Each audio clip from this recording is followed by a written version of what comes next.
Hello, good morning. Good morning all. Okay, വളരെ കുറച്ച് ആളുകളാണ് എത്തിയിട്ടുള്ളത് എങ്കിലും വന്ന എല്ലാ ആളുകളെയും നമ്മുടെ ഈ പ്രോഗ്രാമിലേക്ക് സ്വാഗതം ചെയ്യുകയാണ്. നമ്മൾ ഈ ഒരു പ്രോഗ്രാം കൊണ്ട് ഉദ്ദേശിക്കുന്നത് കേൾക്കുന്നുണ്ടല്ലോ അല്ലേ? എൻ്റെ ശബ്ദം കേൾക്കുന്നുണ്ട്? ഉണ്ടെങ്കിൽ ഒന്ന് എസ് ടൈപ്പ് ചെയ്യാം. ഓക്കെ.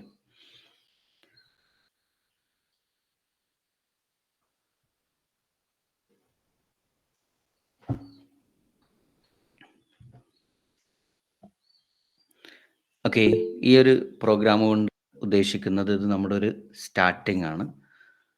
ആദ്യമായിട്ടാണ് ഇത്തരത്തിൽ ഓൺലൈനിൽ നമ്മളൊരു പ്രോഗ്രാം നടത്തുന്നത്.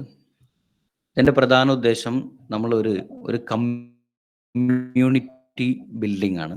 അതായത് പോസിറ്റീവായി ചിന്തിക്കുന്ന, നല്ലത് നേടണമെന്ന് ആഗ്രഹിക്കുന്ന, ആ ഒരു കാര്യത്തിന് വേണ്ടി പ്രവർത്തിക്കുന്ന ഒരു കൂട്ടം ആളുകളുടെ ഒരു ഗ്രൂപ്പ് എന്നതാണ് ഇതിൻ്റെ പ്രധാന ഉദ്ദേശം. അത്തരത്തിലുള്ള ഒരു ഗ്രൂപ്പ് കൊണ്ട് നമ്മുടെ ജീവിതത്തിൽ ഒരുപാട് കാര്യങ്ങൾ നമുക്കതുകൊണ്ട് നേടിയെടുക്കാൻ പറ്റും. സ്വാഭാവികമായിട്ടും പറയാറുണ്ട്, എന്തിനോടാണോ ഒരാൾ കൂട്ടുകൂടുന്നത് അവന് അതായിരിക്കുമെന്ന്. നാട്ടിലൊരു ചൊല്ലുണ്ട്, ചന്ദനം ചാരിയാൽ ചന്ദനം മണക്കും, എന്നാൽ ചാണകമാണ് ചാരിയതെങ്കിൽ അത് അത്ര നല്ലതായ ഒരു മണമല്ല ഉണ്ടാകുക എന്നുള്ളത്. അപ്പോൾ എപ്പോഴും നമ്മൾ നല്ല ഒരു പോസിറ്റീവായി ചിന്തിക്കുന്ന ഒരു ഗ്യാങ്ങിൻ്റെ കൂടെ, ഒരു കൂട്ടത്തിൻ്റെ കൂടെയാകുമ്പോൾ നമ്മുടെ ചിന്തകളും നമ്മുടെ ചിന്തയിലൂടെ ഉണ്ടാകുന്ന സംസാരവും ആ സംസാരത്തിന് ശേഷം നമ്മുടെ പ്രവർത്തനങ്ങളുമൊക്കെ ആ ഒരു പോസിറ്റീവ് ലെവലിൽ ആയിത്തീരും എന്നതാണ് നമ്മുടെ ഈ ഒരു സംഗതിയുടെ ഏറ്റവും പ്രധാന ഉദ്ദേശം. ഇന്ന് നമ്മൾ ചർച്ചയ്ക്ക് എടുത്തിട്ടുള്ള വിഷയം മടി എന്നുള്ളതാണ്. ആഡിൽ പറഞ്ഞ പോലെ മനുഷ്യന് മറവി ഒരു അനുഗ്രഹമാണ്. പലപ്പോഴും മറവി കൊണ്ട് പ്രശ്നമുണ്ടാകുന്നുണ്ട് എങ്കിലും മറവി കൊണ്ട് ഒരുപാട് അനുഗ്രഹമായി നമുക്ക് ഫീൽ ചെയ്യാം. പ്രത്യേകിച്ചും നമ്മുടെ ഏറ്റവും അടുത്ത ആളുകൾ, വളരെ പ്രിയപ്പെട്ട ആളുകളുടെയൊക്കെ വിയോഗം, ഒരുപക്ഷെ അത് മറക്കാൻ കഴിഞ്ഞിട്ടില്ല എങ്കിൽ നമ്മുടെ ജീവിതത്തിന് വലിയൊരു തടസ്സമായി, ഒരു പ്രതിസന്ധിയായി അത് നിൽക്കും.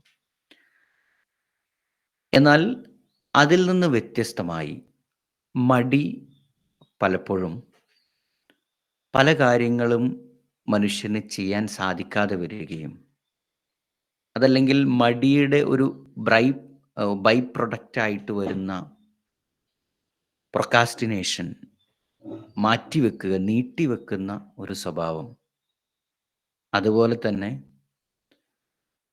മടി കാരണം രാവിലെ എഴുന്നേൽക്കാൻ വൈകുകയും ഓഫീസിൽ പോകുന്നതിന്, അതല്ലെങ്കിൽ കുട്ടികൾ സ്കൂളിൽ പോകുന്നതിനൊക്കെ മടി പിടിച്ചിരുന്നു കൊണ്ട് അവസാനം ധൃതി പിടിച്ച് കാര്യങ്ങൾ ചെയ്യുകയും ഒരുപക്ഷെ വാഹനം മിസ്സാകാനും ധൃതിയിൽ പോകുമ്പം അപകടങ്ങൾ സംഭവിക്കാനും ഒക്കെ ഒരുപാട് കാരണങ്ങൾ ആയി മാറും. മടി കൊണ്ട് പ്രയാസപ്പെടുന്ന ഒരുപാട് ആളുകളുണ്ട്. അവരിലേക്ക് ഇതൊരു റെക്കോർഡിംഗ് ആയിട്ട് നമുക്ക് എത്തിക്കണം എന്നും നമ്മൾ ആഗ്രഹിക്കുന്നുണ്ട്. കഴിഞ്ഞ ദിവസം നമ്മുടെ പ്രോഗ്രാം നമ്മൾ തീരുമാനിച്ചിരുന്നത് കഴിഞ്ഞ ഞായറാഴ്ചയായിരുന്നു. റെക്കോർഡിങ്ങിൽ ചെറിയ പ്രശ്നമുള്ളത് കൊണ്ട് നമ്മളത് മാറ്റിവെക്കുകയുണ്ടായി. ആ സമയത്ത് തന്നെ പല ആളുകളും ചോദിച്ചു, പല നമ്മുടെ സ്വന്തം ഫ്രണ്ട്സ് നമ്മളോട് ചോദിച്ചു, അതിന് നിനക്ക് മടിയാണല്ലേ? സ്വാഭാവികമായിട്ടും മനുഷ്യൻ അങ്ങനെ തന്നെയാണ് ചിന്തിക്കുക. അതിൽ നിന്ന് മാറിയിട്ടൊരു പോസിറ്റീവ് ചിന്ത നമുക്കുണ്ടാകണം എന്ന് തന്നെയാണ് നമ്മൾ ഇതിലൂടെ ആഗ്രഹിക്കുന്നത്. അപ്പോൾ മടി കാരണം രാവിലെ എഴുന്നേൽക്കാൻ പ്രയാസമുണ്ടാകുക, അതുപോലെ തന്നെ യാത്രക്ക്, പ്രത്യേകിച്ചും ഓഫീസിലേക്ക് പോകാൻ അല്ലെങ്കിൽ സ്കൂളിലേക്ക് പോകാനൊക്കെ മടി കാണിക്കുക, ഏറ്റവും കൂടുതൽ ഞായറാഴ്ച കഴിഞ്ഞ് തിങ്കളാഴ്ചയിലേക്ക് വരുമ്പോൾ അത് കൂടി വരുന്ന അവസ്ഥയൊക്കെയുണ്ട്. അപ്പൊ ഇതിന്റെ പ്രധാന കാരണങ്ങൾ എന്തൊക്കെയാണ്? അതിന് എങ്ങനെ അതിനെ നമുക്ക് പരിഹരിക്കാൻ പറ്റും? എന്നതാണ് നമ്മൾ ഇന്ന് ചർച്ച ചെയ്യുന്നത്. ഓക്കെ. പല കാരണങ്ങൾ കൊണ്ട് മടി ഉണ്ടാവാൻ സാധ്യതയുണ്ട്. മടി ഉണ്ടാവാനുള്ള സാധ്യതയിലെ ഒന്നാമത്തെ കാരണം, പ്രത്യേകിച്ചും മനുഷ്യന് ഒരുപാട് ഗോളുകളുണ്ട്. ആ ഗോളിനനുസരിച്ച് അവൻ പ്രവർത്തിക്കുകയൊക്കെ ചെയ്യും. എന്നാൽ ഇതിൽ ഒന്നാമത്തെ കാരണമായി പറയുന്നത്, വലിയ ഗോളാണുള്ളത്. വലിയ ലക്ഷ്യമാണുള്ളത്. ആ ലക്ഷ്യ ആ ലക്ഷ്യത്തെക്കുറിച്ച് ഇവിടെ നിന്നുകൊണ്ട് ആളിങ്ങനെ കാണുമ്പോൾ സ്വന്തത്തിന് തന്നെ തോന്നുകയാണ്, ഇതൊരു ഭയങ്കര വലുതാണല്ലോ. ഇത് വല്ലാത്തൊരു ഒരു ഗോളാണല്ലോ. ഇത് എന്നെക്കൊണ്ടൊക്കെ കഴിയോ? എന്നുള്ള ഒരു ചിന്ത മനുഷ്യനുണ്ടാവും. ഈ ചിന്ത അവനെ തളർത്തുന്ന ഒന്നാണ്. ഒരു ഉദാഹരണം പറയുകയാണെങ്കിൽ 6ാം ക്ലാസ് പഠിക്കുന്ന ഒരു കുട്ടി. 6ാം ക്ലാസ് പഠിക്കുന്ന കുട്ടി പല രൂപത്തിൽ കണ്ടും കേട്ടുമൊക്കെ IPS എന്ന് അവൻ തീരുമാനിക്കുക. ഞാനൊരു IPSകാരനാവണം. 6ാം ക്ലാസ്സുകാരൻ അങ്ങനെ ചിന്തിക്കാം. അതിനുവേണ്ടി അവൻ അപ്പോൾ തന്നെ പണിയെടുക്കാം. വളരെ നല്ലതാണ്. പക്ഷേ ഇവൻ ഇതിനെക്കുറിച്ച് കേട്ട് IPSകാരനെയൊക്കെ കണ്ടപ്പോൾ ഒരാഗ്രഹം തോന്നി. അങ്ങനെ അവൻ്റെ ഗോളായിട്ട് അത് സെറ്റ് ചെയ്തു. പിന്നീട് IPSകാരനാവാൻ പഠിക്കേണ്ട സിലബസിനെക്കുറിച്ചും അവരുടെ പ്രാക്ടീസിനെക്കുറിച്ചും എല്ലാം മനസ്സിലാക്കിയപ്പോൾ അവന് തന്നെ തോന്നുകയാണ്, എന്നെക്കൊണ്ടിത് കഴിയുമോ? തൊട്ട് മുന്നിലുള്ള 7ാം ക്ലാസ്സും 8ാം ക്ലാസ്സും ഒക്കെ വളരെ ഭംഗിയായി അവൻ പഠിച്ച് നല്ല വിജയം നേടിക്കഴിഞ്ഞാൽ, SSLCയും +2 ഒക്കെ കഴിഞ്ഞ് ആ ഒരു റൂട്ടിൽ അവന് പോയാൽ തീർച്ചയായും അവന് എത്തിച്ചേരാൻ കഴിയും. പക്ഷേ ഡയറക്റ്റ് അവൻ എൻഡിനെക്കുറിച്ച് ആലോചിക്കുകയും അത് എനിക്ക് താങ്ങാൻ കഴിയാത്തതാണ് എന്ന് ചിന്തിക്കുകയും ചെയ്യുമ്പോൾ, ഇതൊരു ഉദാഹരണം പറഞ്ഞത് മാത്രം. ഇതുപോലെയുള്ള ചിന്ത മനുഷ്യരിൽ ഉണ്ടാകുമ്പോൾ സ്വാഭാവികമായും അവൻ മടി പിടിക്കും. ഇത് ചെയ്യാൻ കഴിയില്ല എന്ന് തോന്നും. മറ്റൊന്ന് വളരെ പ്രധാനം, പരാജയപ്പെട്ടു പോകുമോ എന്ന ഭയം. വലിയ ഗോളാണ്, ഈ വലിയ ലക്ഷ്യമാണ്. ഈ ലക്ഷ്യം നേടാൻ ഒരുപാട് പണിയെടുക്കേണ്ടതുണ്ട്. ഒരുപാട് ടൈം കൺസ്യൂമാണ്. ഒരുപാട് സമയം ചെലവഴിക്കേണ്ടതുണ്ട്. എന്നാൽ അതിലേക്കൊക്കെ എത്തുമ്പോഴേക്ക് ഞാൻ തളർന്നു പോകുമോ? എന്നെക്കൊണ്ട് കഴിയുമോ? എന്നുള്ള ഒരു, പ്രത്യേകിച്ച് ഒരു ഫെയിലിയർ, പരാജയപ്പെടുമോ എന്ന ചിന്ത വരിക എന്നുള്ളത്. അതുപോലെ തന്നെ വരുന്ന ഒരു ചിന്തയാണ് സക്സസ് ആയിക്കഴിഞ്ഞാൽ, ഓ ഞാനൊക്കെ അവിടെ എത്തിക്കഴിഞ്ഞാൽ എന്നെക്കൊണ്ട് താങ്ങാൻ പറ്റുമോ? ഞാൻ വലിയൊരു ആളായിക്കഴിഞ്ഞാൽ എനിക്കത് ഉൾക്കൊള്ളാൻ കഴിയാത്ത ഒരു അവസ്ഥ. ഇങ്ങനെ 2 അവസ്ഥകൾ വന്നാലും ഈ മനുഷ്യന് മടി പിടിക്കാൻ സാധ്യതയുണ്ട്. അടുത്തതായിട്ട് പറയുന്നത് ലാക്ക് ഓഫ് ക്ലാരിറ്റി. ഒരു ക്ലിയർ ഇല്ല. എന്തൊക്കെയോ ചെയ്യുന്നുണ്ട്. തൻ്റെ ലക്ഷ്യത്തിലെത്താൻ വേണ്ടി പ്രവർത്തിക്കുന്നുണ്ട്. പക്ഷേ എന്തോ ഒരു ക്ലിയർ ഇല്ലാത്ത അവസ്ഥ. അപ്പോൾ ഇവിടെ ഗോൾ നിർബന്ധമാണ്. ഒരു ലക്ഷ്യം ഉണ്ടാവണം. ആ ലക്ഷ്യത്തിലേക്ക് എത്താനുള്ള മൈൽ സ്റ്റോൺസ് ഓരോ സ്റ്റെപ്പായിട്ട് ക്രമീകരിക്കണം. അങ്ങനെ ക്രമീകരിച്ചു കഴിഞ്ഞാൽ അതിൽ ഓരോന്ന് അച്ചീവ് ചെയ്യാൻ നമുക്ക് എളുപ്പമാണ്. തിരുവനന്തപുരത്തേക്ക് യാത്ര ചെയ്യുന്ന ഒരു KSRTC ഡ്രൈവർ, അദ്ദേഹത്തോട് ചോദിച്ചു, 6-8 മണിക്കൂറോളം ദീർഘമായി നിങ്ങൾ യാത്ര ചെയ്യുകയാണ്, ഈ യാത്ര മടുപ്പുണ്ടാക്കുന്നതല്ലേ? അദ്ദേഹം പറഞ്ഞ മറുപടി, ഞാൻ തിരുവനന്തപുരത്തേക്കാണ് പോകുന്നത്, എങ്കിലും ഇപ്പോൾ ഞാൻ പോകുന്നത് തിരുവനന്തപുരത്തേക്കല്ല. അതായത് അദ്ദേഹം വണ്ടി എടുക്കുന്ന സ്റ്റോപ്പിൽ നിന്ന് തൊട്ടടുത്ത സ്റ്റോപ്പാണ് അദ്ദേഹം ലക്ഷ്യം വെക്കുന്നത്. ആ സ്റ്റോപ്പിൽ എത്തിക്കഴിഞ്ഞാൽ അടുത്ത സ്റ്റോപ്പ്. ഇങ്ങനെ ചെറിയ ചെറിയ കാഴ്ചപ്പാടുകൾ അല്ലെങ്കിൽ ചെറിയ ചെറിയ ലക്ഷ്യങ്ങൾ ഉണ്ടാകുമ്പോൾ ആ ലക്ഷ്യങ്ങളെ നമുക്ക് അച്ചീവ് ചെയ്യാൻ വളരെ എളുപ്പമാണ്. വലിയ ഒരു ഗോളുള്ള മനുഷ്യൻ ആ ഗോളിനെ ചെറുതാക്കുക. ഈ അടുത്ത് വായിച്ചൊരു പുസ്തകത്തിൽ അതിൽ ചോദിക്കുന്ന ഒരു ചോദ്യമുണ്ട്. ആനയെ എങ്ങനെയാണ് ഭക്ഷിക്കുക എന്ന്. ആനയെ ഭക്ഷിക്കാൻ പറ്റുമോ ഇല്ലേ എന്നുള്ള കാര്യമല്ല. മറിച്ച് എങ്ങനെ ഒരു ആനയെ ഭക്ഷിക്കാം? പെട്ടെന്ന് ചിന്തിച്ചു പോകുമ്പോൾ ആനയെ തിന്നാൻ കഴിയുമോ എന്നാണ് ആലോചിക്കുക.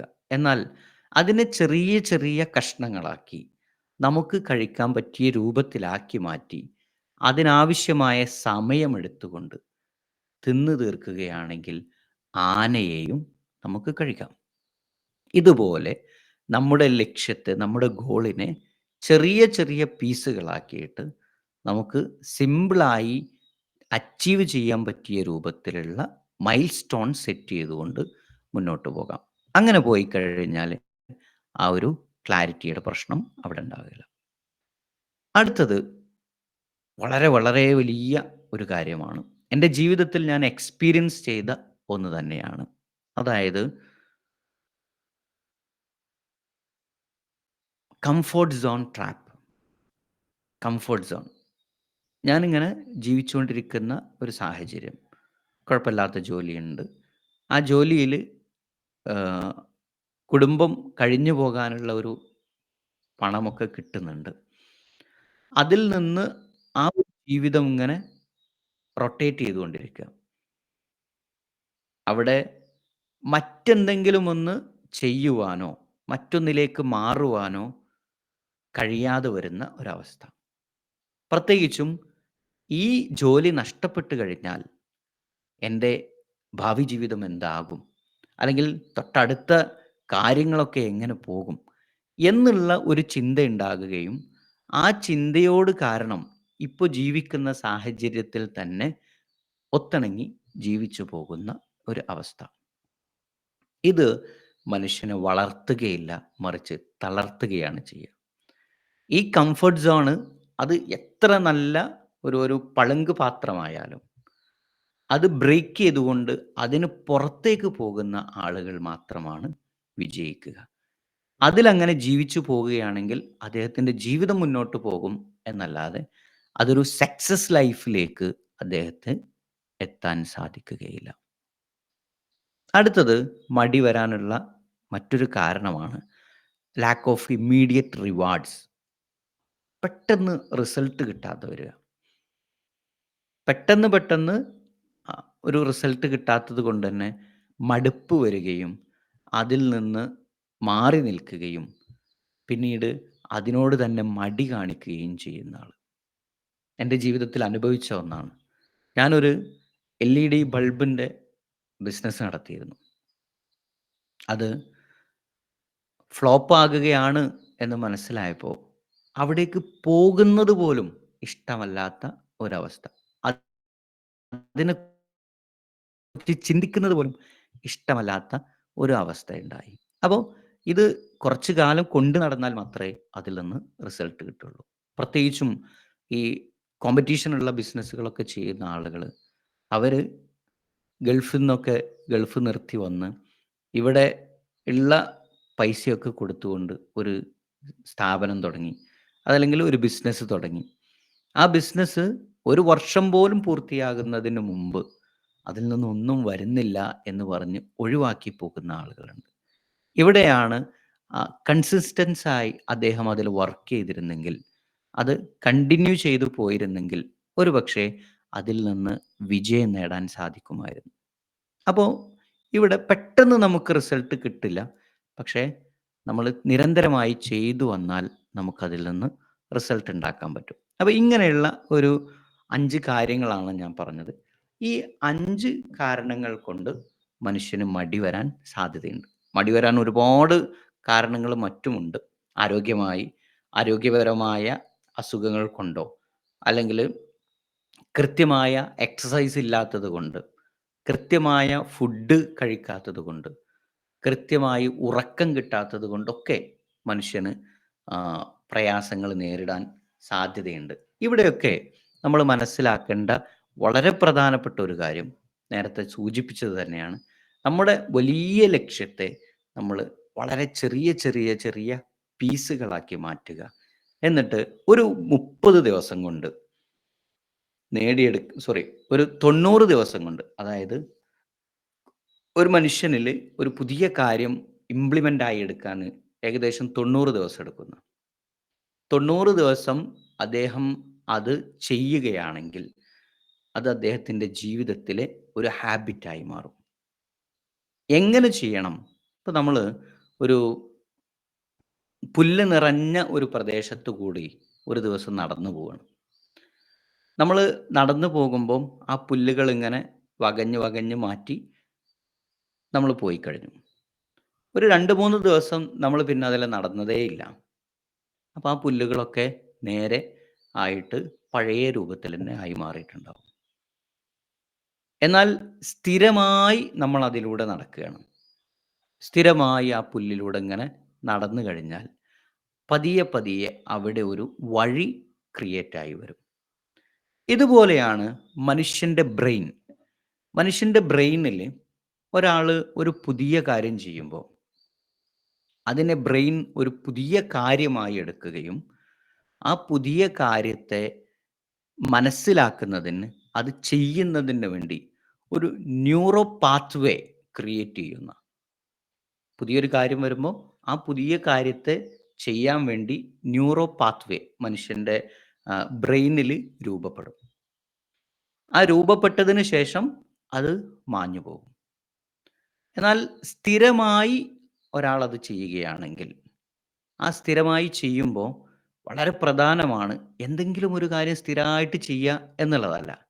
മറിച്ച് വളരെ താല്പര്യത്തോടു കൂടി, ഇഷ്ടത്തോടു കൂടി ആ പ്രവർത്തനം ചെയ്യുകയാണെങ്കിൽ അത് വളരെ പ്രധാനമാണ്.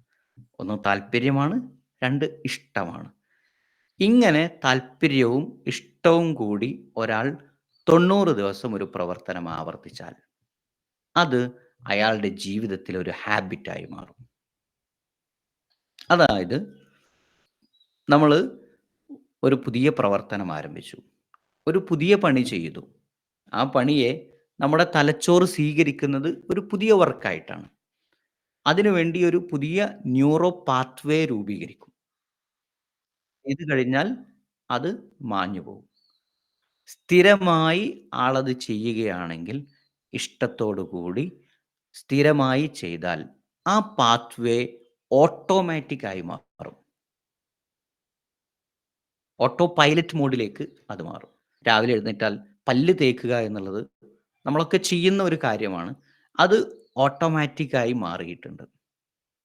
ഇതുപോലെ നമ്മുടെ ജീവിതത്തിൽ നമ്മളൊരു കാര്യം പ്രാക്ടീസ് ചെയ്ത്, ഞാൻ പറയുന്നത് ആഗ്രഹത്തോടു കൂടി, ഇഷ്ടത്തോടു കൂടി ചെയ്യണം. ഇല്ലെങ്കിൽ അത് ന്യൂറോ പാത്വേ മാഞ്ഞു പോകാൻ സാധ്യതയുണ്ട്.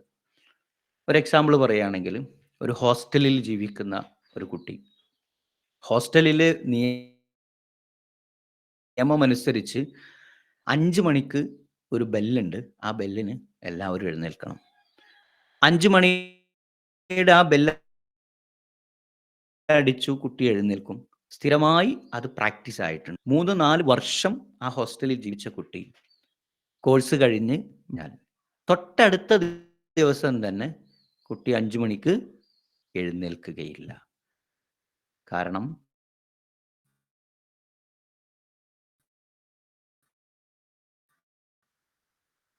ആ കുറ്റപ്പെട്ട് ചെയ്ത ആ ഹോസ്റ്റലിൽ അതൊരു നിയമമായതുകൊണ്ട് ആ നിയമത്തെ അംഗീകരിക്കുക മാത്രമാണ്. അതിലൊരു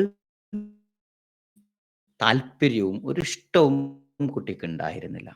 നേരെ മറിച്ച് വളരെ ഇഷ്ടത്തോടു കൂടി, താല്പര്യത്തോടു കൂടിയാണ് ആ കുട്ടി എഴുന്നേറ്റിരുന്നത് എങ്കിൽ ആ കുട്ടിയുടെ ന്യൂറോ പാത്വേ സെറ്റ് ആകുകയും അത് ഓട്ടോമേഷൻ ആകുകയും ചെയ്യും. ആ കുട്ടി സ്ഥിരമായിട്ട് എഴുന്നേൽക്കാൻ കഴിയും. നമ്മുടെ നാട്ടിലൊക്കെ ടാപ്പിംഗ് തൊഴിലാളികളുണ്ട്. അവര് ജോലിക്ക് പോകാൻ ഭയങ്കര താല്പര്യത്തോടു കൂടി തന്നെയാണ് എഴുന്നേൽക്കുന്നത്. ആ താല്പര്യം ഉണ്ടാവാൻ പ്രധാന കാരണം നമ്മുടെ മക്കളെക്കുറിച്ചും ജീവിതത്തിലെ ബാധ്യതകളെക്കുറിച്ചുമൊക്കെ ആലോചിച്ചുകൊണ്ട്, ചിന്തിച്ചുകൊണ്ട് അവരത് താല്പര്യത്തോടു കൂടി ചെയ്യും. അങ്ങനെ താല്പര്യത്തോടു കൂടി ചെയ്യുന്ന ആ മനുഷ്യൻ നാളെ തൊഴിലില്ല, നാളെ ടാപ്പിംഗ് ഇല്ല എന്നറിഞ്ഞാലും ആ സമയമാകുമ്പോൾ അദ്ദേഹം എഴുന്നേൽക്കും.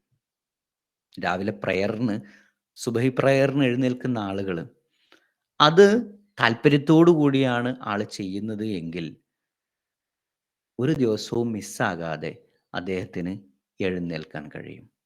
എന്നാൽ താല്പര്യമില്ല, അതല്ലെങ്കിൽ മറ്റു സമ്മർദ്ദം കൊണ്ടാണ് ആ സമ്മർദ്ദം അദ്ദേഹത്തിന് തളർത്തുകയും അത് എപ്പോഴെങ്കിലും മിസ്സായി പോകാൻ സാധ്യതയുമുണ്ട്. ഇവിടെ നമ്മൾ മനസ്സിലാക്കേണ്ട ഒരേ ഒരു കാര്യം വളരെ കൃത്യമാണ്.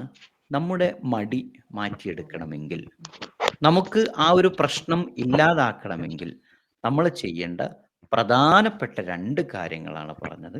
ആ 2 കാര്യങ്ങൾ നമ്മൾ ഫോളോ ചെയ്യുക. അതിൽ ഒന്നാമതായി പറഞ്ഞത്, നമ്മുടെ ഗോൾ, നമ്മുടെ ലക്ഷ്യം എത്ര വലുതാണെങ്കിലും അതിനെ ചെറിയ ചെറിയ മൈൽ സ്റ്റോണുകളാക്കിയിട്ട്, പീസ് ആക്കിയിട്ട് ആ പീസ് ആദ്യത്തേതിനെ അച്ചീവ് ചെയ്യാൻ നമ്മൾ ശ്രമിക്കുക. അതിൽ നിന്ന് അടുത്തതിലേക്ക്, അതിൽ നിന്ന് അടുത്തതിലേക്ക് ഇങ്ങനെ സ്റ്റെപ്പ് ബൈ സ്റ്റെപ്പായിട്ട് മുന്നോട്ട് പോകാം. രണ്ടാമത്തത്, നമ്മുടെ ജീവിതത്തിൽ അതൊരു ഹാബിറ്റാക്കി മാറ്റുക. ആ ഹാബിറ്റാക്കി മാറ്റാൻ ആഗ്രഹത്തോടു കൂടി, താല്പര്യത്തോടു കൂടി, ഇഷ്ടത്തോടു കൂടി ആ ഒരു പ്രവർത്തനം നിരന്തരമായി നമ്മൾ ചെയ്യുക. അത് നമ്മുടെ മനസ്സിൽ, ബ്രെയിനിൽ ഒരു ഓട്ടോമേഷൻ പാത്വേ ആയി മാറുകയും അത് തുടർന്ന് കൊണ്ടേയിരിക്കാൻ നമുക്ക് സാധിക്കുകയും ചെയ്യും. അപ്പോൾ ഇന്നത്തെ ഈ ഒരു സെഷനിലൂടെ ഉദ്ദേശിച്ചിട്ടുള്ള വളരെ പ്രധാനപ്പെട്ട കാര്യം ഈ 2 കാര്യങ്ങളാണ്. അത് നമ്മുടെ ജീവിതത്തിൽ നമ്മൾ കൊണ്ടുവരിക.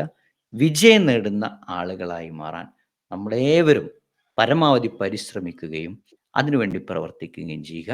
എല്ലാവിധ ദൈവാനുഗ്രഹവും നമുക്കുണ്ടാകട്ടെ എന്ന് ആശംസിച്ചുകൊണ്ട് ഇന്നത്തെ സെഷൻ ഇവിടെ അവസാനിപ്പിക്കുകയാണ്. Okay. Thank you. Thank you all.